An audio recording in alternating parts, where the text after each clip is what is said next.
What's up, guys? So as you guys can see here, this is AJ's Rustler, and as you guys can see here, the rear end's taken apart here. We had our first casualty yesterday. AJ and I were out running our Rustlers around, and I was doing a couple of speed runs, a couple speed laps. And AJ decided that he was going to purposely cut in front of me. So I warned him not to, but he did anyways. And what happened is the rear end here had a little bit of damage from my car.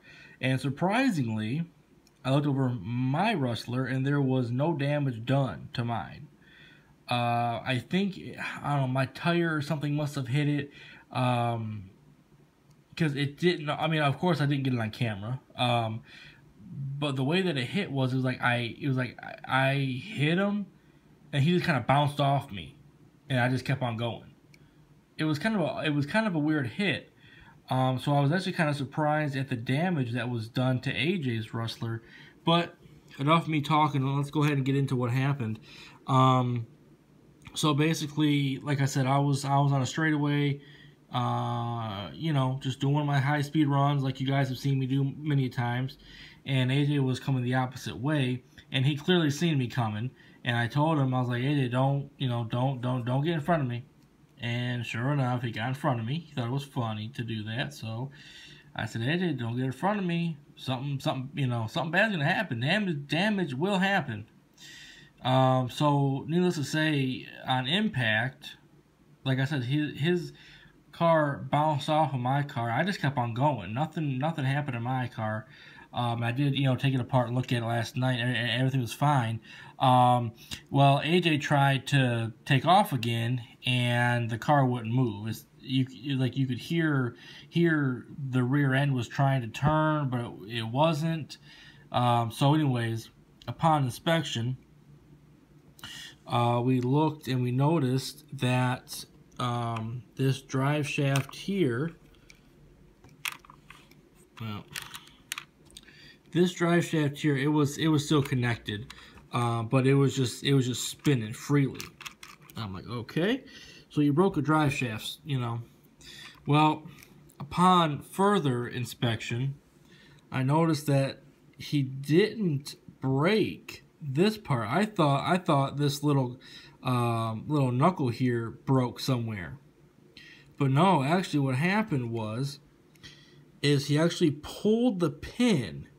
He actually, you guys can see it right there where it cracked. He actually, cracked that and actually pulled this pin out. Okay. This part here, obviously, it goes into the wheel, then the little hex adapter goes there, the pin comes out.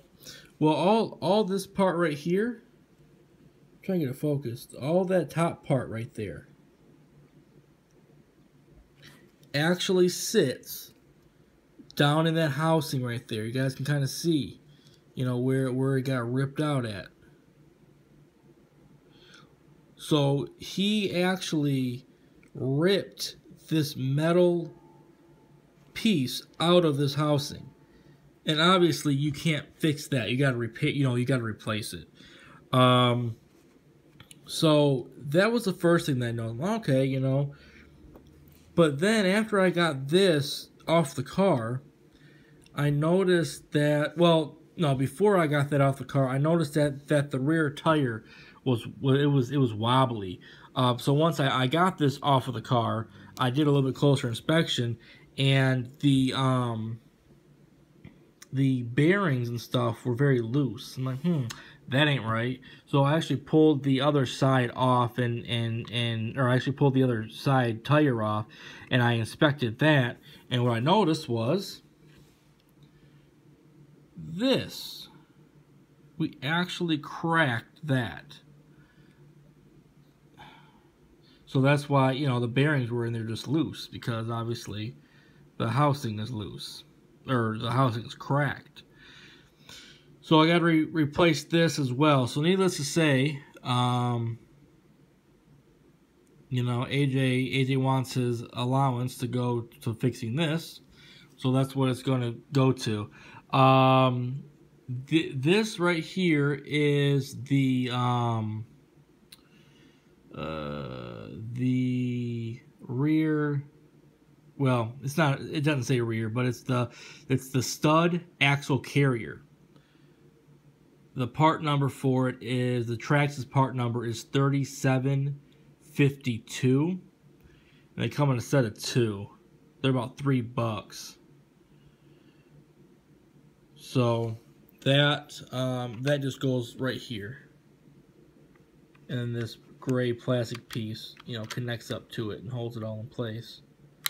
So that's that. And then this piece right here, this shaft is a different part than this knuckle right here. The part that I'm replacing is that knuckle right here, and this. These two things right here are one piece. Okay, this drive shaft here, this is a different part number. So it's only that end piece right there and that metal piece. They're supposed to be one piece. So that's what I need to replace. And this Traxxas part number is 2753X, and it's the rear stub axles. And they also come in a set of 2. They're about $5. So that's what I need to replace. Well, actually, that's what AJ needs to replace, because that was the agreement we had. You know, that if parts broke, he was gonna, you know, repair them, you know, replace them. So I will, you know, work with AJ to get these, you know, fixed. But that was the agreement. I told him, I said, I'm not gonna, you know, I'm not gonna baby your car and my car. You know, if you want a car, that's fine. You know, we'll get you one for your good grades and, you know, doing your chores and stuff. But it's your responsibility. So I did my due diligence and actually found out what the issue was. Like I said, I just thought it was this piece here. You know, until I actually got it apart and found out the actual hub carrier or axle carrier was broken as well. So we will be taking a trip to the hobby shop today again. I was just there yesterday.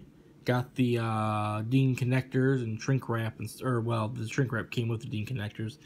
But so we'll be going to get a trip, or we'll be taking another trip to the hobby shop to get this repaired, or get the parts to repair it.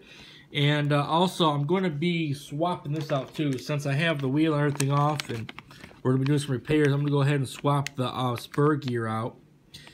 I'm not sure what is in here, you know, as far as stock is concerned, but this is an 86 tooth spur gear. I'm going to swap this out. I'll probably leave the pinion alone for now anyways, until I see what the spur gear does. I don't want the ESC to get too hot. As you guys can see, this ESC, it doesn't have any sink or heat sinks or anything on it. So I don't want to get this hot. So I'll try the spur gear out. Hopefully it'll increase the speed a little bit. AJ was kind of complaining about the speed on it. So I don't know. We'll replace the spur and see what we get. So alright guys, that's going to do it for this video here. There will be a fixing video coming up of this, so AJ can get back on the road. Like I said, my Rustler is A-OK, which is surprising. Like I said, I was expecting at least some front end damage. But good news, my shock caps didn't snap off or pop off. So they're still holding up. And just to hit on that a little bit more, I don't have any more shock leakage or shock oil leakage. So I think, you know, by kind of recalibrating the oil level, I think that helped. So anyways, guys, until next time, please comment, like, and subscribe. And until next time, see y'all later.